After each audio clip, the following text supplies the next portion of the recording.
Et salut à tous, on se retrouve aujourd'hui pour une toute nouvelle vidéo sur la chaîne des cartes sur table. On est mardi, le mardi j'adore, c'est mon jour préféré, c'est l'Orcana. Je suis ravi d'être là avec vous aujourd'hui encore une fois. Je vous ai préparé un petit deck pour l'occasion. Moins de 100 €, compétitif, agréable à jouer, tricky, combo. Je vous en dis pas plus, on regarde ça juste après. A tout de suite.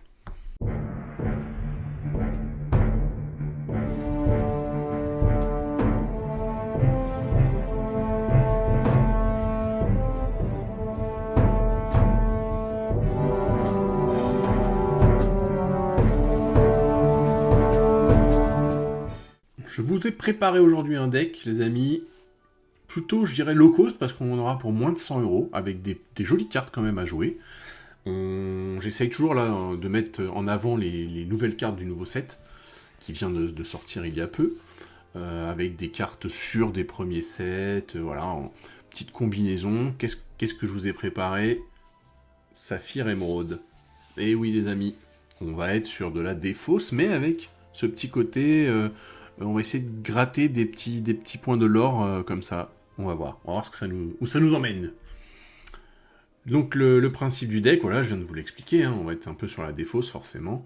La courbe de mana, on voit qu'on a une courbe de mana très, je dirais pas classique, mais on n'est pas sur de l'aggro, on a un pic au T2, alors qu'une courbe classique, je dirais c'est T3, mid-range, voilà, on va avoir notre pic de cartes, là on est au T2.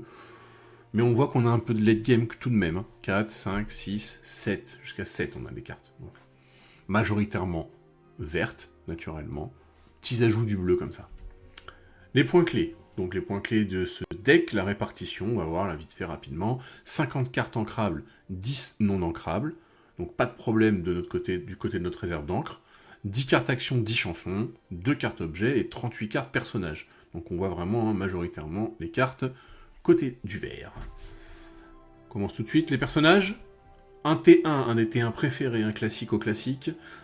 Pour 1, non ancrable, les ondins ensorcelés. 0 d'attaque, 1 de défense. Leur but, c'est quoi? Ils l'or pour 2. Et chaque fois que ce personnage est défié, alors, il défausse une carte de sa main. C'est tout ce qu'on veut. 4 exemplaires. La Jasmine. Pourquoi la Jasmine? On verra par la suite. Une Jasmine du chapitre 2. 1 ancrable, 1 d'attaque, 2 de défense. Elle, qu'est-ce qu'elle vous permet de faire quand vous la jouez? Vous pouvez déplacer, vous pouvez soigner de 1 de vos personnages.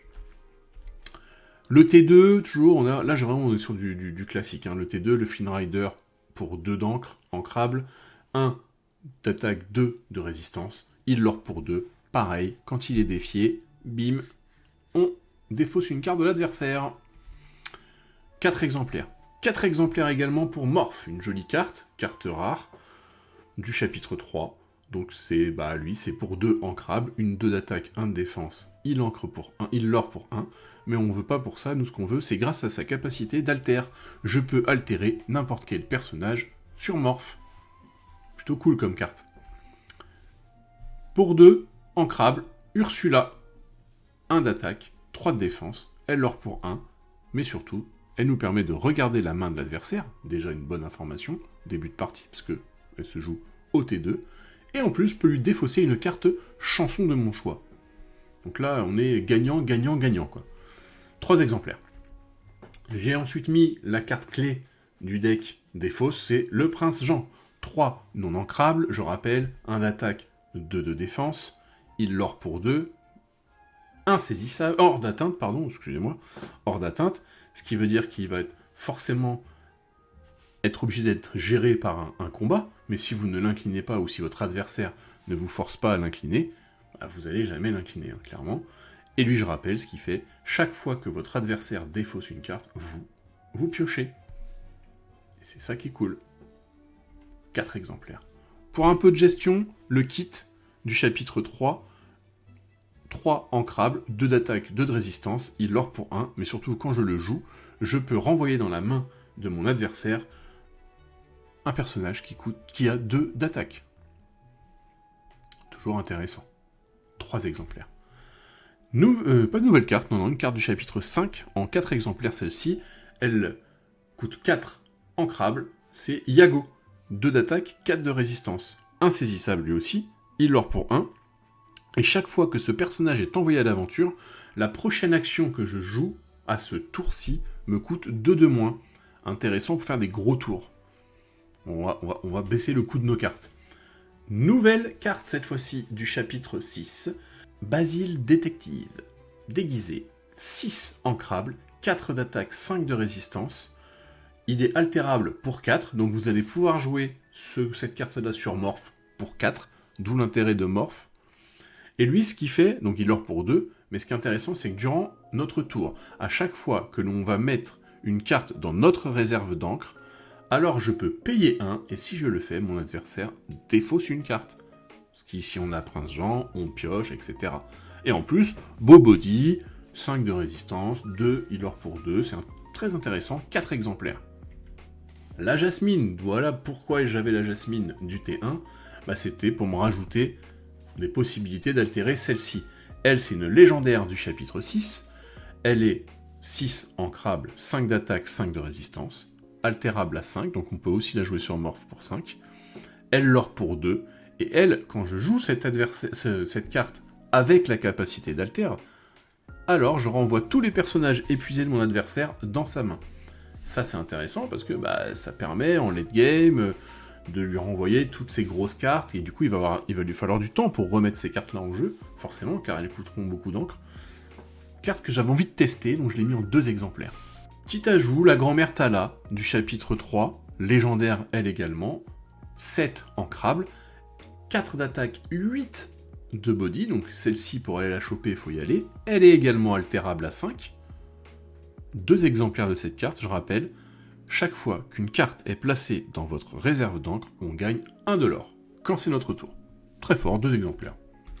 Les cartes actions, nouvelle carte qui a chassé la carte je vole dans pas mal de decks, parce que pour 2, même prix, mais ancrable cette fois-ci, je peux placer une carte supplémentaire dans ma réserve d'encre de ma main, face cachée forcément, et je pioche une carte. Donc c'est le même effet. Je joue une carte, je pioche une carte, mais en même temps je me suis accéléré. Très fort. Pour 3, le hypnotisé, classique au classique, dans les défausses, chaque adversaire choisit une carte de sa main et il la défausse. Nous, on pioche. Moins une carte, plus une carte. Très fort, 4 exemplaires également. Petit test, chapitre 6 toujours. J'aime bien mettre toujours des nouvelles cartes pour essayer un peu de renouveler, pas toujours avoir les mêmes cartes dans les mains. Je vais tester ça va être un peu... je sais pas comment dire, pas un finishing, mais ça sera un gros tour quand vous allez le faire. Ça coûte 7, c'est non ancrable, c'est soumettez-vous à ma volonté. Tout simplement, votre adversaire défausse toutes les cartes de sa main. Pas mal. Pas mal. Ça coûte 7, mais pas mal. J'ai dit avoir 2 exemplaires. Les cartes chansons, Cruelle Diablesse du chapitre 1, on la présente plus. 2, ancrable également. Chaque adversaire choisit et défausse une carte de sa main. 4 exemplaires. Pour les hommes, chapitre 5, chanson, qui coûte 4. Choisissez un personnage, un objet ou un lieu et mélangez-les dans la pioche de son propriétaire. Ce joueur pioche 2 cartes. Je rappelle, ça peut aussi être fait sur vous. C'est pas forcément sur l'adversaire. 2 exemplaires la carte. Ensuite, chapitre 4 maintenant. Une chanson qui coûte 5, ancrable également. Ne parlons pas de Bruno. Carte super rare, on choisit un personnage, on le renvoie dans la main de son propriétaire. Puis, ce joueur défausse une carte au hasard de sa main. On peut gérer des cartes de son adversaire, nous on peut le faire pour nous aussi, on fait vraiment ce qu'on veut. Ça peut vous être utile dans les combos. 4 exemplaires. Obligé, j'ai mis la plume en forme d'arête. J'aurais même peut-être pu la mettre en plus d'exemplaires. Mais à un moment donné, 60 cartes, j'aime pas trop dépasser. La plume en forme d'arête, 3 ancrables, je rappelle, placé, j'incline, je place une carte de ma main dans ma réserve d'encre. Et d'ailleurs, carte qui est ancrable ou non ancrable, on s'en fiche. Maintenant, nous on va pas trop être gênés là-dessus, on n'a pas beaucoup de cartes non ancrables. 2 exemplaires. On passe à la main de départ. La main de départ que j'aime bien, ça va être donc les Ondins, le Flynn, Prince Jean, clé. Prince Jean, c'est obligatoire. Je dirais Prince Jean, plume en forme d'arête, et voguer sur la mer Azurite, c'est vraiment des cartes qu'il faut avoir dès le début. Si vous avez le Morph, c'est encore mieux. Après, c'est bien d'avoir un T1 aussi, donc le Morph, les Ondins, c'est incroyable. T1, moi, c'est un peu le truc qui peut être intéressant. T1 Ondin, T2 on peut faire voguer sur la mer, ou le Flynn. Et tout de suite, le mieux du mieux, Prince Jean T3, c'est incroyable. On va passer à la decklist. Mais non, n'importe quoi Nico, t'es trop rapide. Les cartes que je vous propose de changer, on peut aussi mettre donc Libéré, délivré du chapitre 1, une chanson qui coûte 5 ancrables, mais qui permettait de choisir un personnage et de le placer dans la réserve d'encre de son propriétaire. Du coup, ça pouvait là aussi fonctionner avec Grand-Mère Thala. Vous pouvez prendre une de vos cartes, mais en général, on va préférer gérer le board adverse. Le jeu vol, si vous voulez encore accélérer plus vite, on peut très bien mettre jeu vol, hein, je rappelle, jeu vol, 2 non ancrables, mais la première carte, je prends la première carte et je la glisse. J'aurais pu enlever ça, mais j'ai préféré mettre les jasmines. Je rappelle, le Diablo, il est altérable, on défausse une carte action, et on la joue, pour 3. Insaisissable, tant que cette carte est épuisée, chaque fois qu'un adversaire pioche une carte durant son tour, vous pouvez piocher une carte. Ça peut être fun, maintenant c'est une carte qui est très forte, hein. Là-dessus rien à dire. On la joue avec son Diablo, le T1. Après, elle coûte un peu cher celle-ci, on est à plus de 30 €, donc ça rentrait pas dans le budget. Et derrière, qu'est-ce que nous avons? Nous avons une nouvelle carte aussi, le Gogo Tomago, une carte qui coûte 2 ancrables, 2 d'attaque, 2 de défense, insaisissable, elle l'or pour 1, et lorsque je joue ce personnage, je peux payer 2 d'encre pour choisir un personnage adverse, et je vais gagner autant de l'or qu'il a de dégâts sur lui. Ça peut être sympa. Votre adversaire vient faire des trades sur vous, hop hop, on a quand même des gros body, lui il débarque, bim, ça peut être un finisher. Donc petite mention spéciale pour le Gogo Tomago. On passe au deck, voilà, résumé du deck. C'est pas trop éparpillé, hein, il y a beaucoup de cartes en x4. Comme je vous ai dit, des petits ajustements faisables. Peut-être on pourrait enlever les Yago pour rajouter 2 plumes en forme d'arête. Et puis on aurait pu se rajouter le Gogo Tomago en 2 exemplaires, ça peut être une version intéressante. Voilà. Là on est sur du petit budget, moins de 100 €. Un deck qui tourne la route, que vous allez gêner votre adversaire, plaisant à jouer. Moi j'aime bien jouer ce genre de deck. Il y a du combo, on bloque un peu l'adversaire. Voilà, on a quand même plusieurs cartes à jouer. On n'est pas obligé d'avoir une carte à part Prince Jean. 4 exemplaires tout de même, on devrait pouvoir la choper. On a de la pioche, on a tout, on peut un peu gérer l'adversaire, le board. Plutôt solide. Voilà. Écoutez, les amis, j'espère que ce deck vous plaira. N'hésitez pas à me dire si vous l'avez joué, si vous l'avez testé, si vous auriez fait autrement, mettre des petits ajustements à vous. Partagez-les avec moi. On n'oublie pas la petite cloche, l'abonnement, le commentaire. Échangez avec nous, on répond dans vraiment 90% du temps, on prend le temps de vous répondre. Donc, écoutez, c'était Nicoco. Sur ce, portez-vous bien, tapez bien le carton. À la semaine prochaine. Ciao, ciao!